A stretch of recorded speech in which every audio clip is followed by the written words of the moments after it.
So, something I've been thinking about today. Obviously, my congestion is still here. But I'm going to talk about getting over it. I had an interesting experience after my breakup. I got dinner with a gentleman, or breakfast rather, at Denny's with a gentleman I worked on political campaign with in the fall. We were catching up and I told him about my breakup and what I was going through, and he was like, "Was this your first love?" And I was like, "Yeah, that was my first love." And he gave me this look of like, yeah. He told me a story about his first love. It was a girl he met in high school. They were together for 5 years. 4 years in high school and then the first year of college. And he said something to me that was really interesting. This is a man, he's about retirement age. He's an older guy. And he said to me, "I still don't think I'm over it."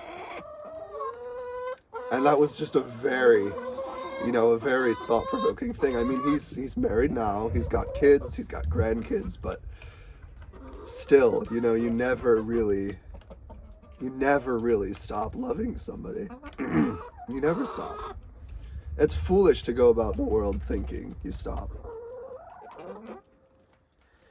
And I just think that it's so important to recognize that we can always love we can love people without them being in our lives.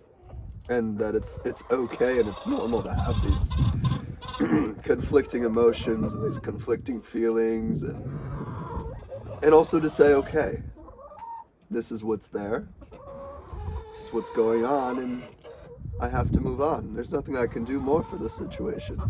Nothing more I can do for this person. They're a part of my history, they're a chapter of my life, but it's over now. It's over now. And it's hard.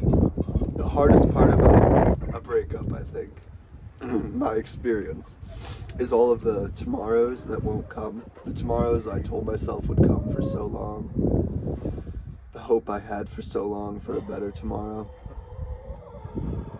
But we have to shift our perspectives. We have to shift what we really believe in for ourselves, because that we have to let go, as hard as it is, of this person we believed we could trust with all of our hearts, and navigate what comes next.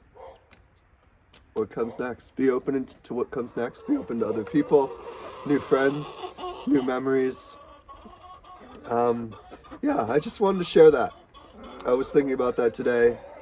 Had a lot of, there's a lot of emotions that come back even once you feel that you're over somebody. I don't want to be in a relationship with my ex anymore. I don't want to see him. I don't want to talk to him. I want to move on, and I want to be with someone new and have new experiences. And I believe that somebody else could be my partner for life too. But I'm still grieving so much of what could have been. I'm still grieving that. I think it's important to grieve these things and let ourselves feel what we feel. These chickens that are out with me, it's like the third batch of chickens we've had at my house.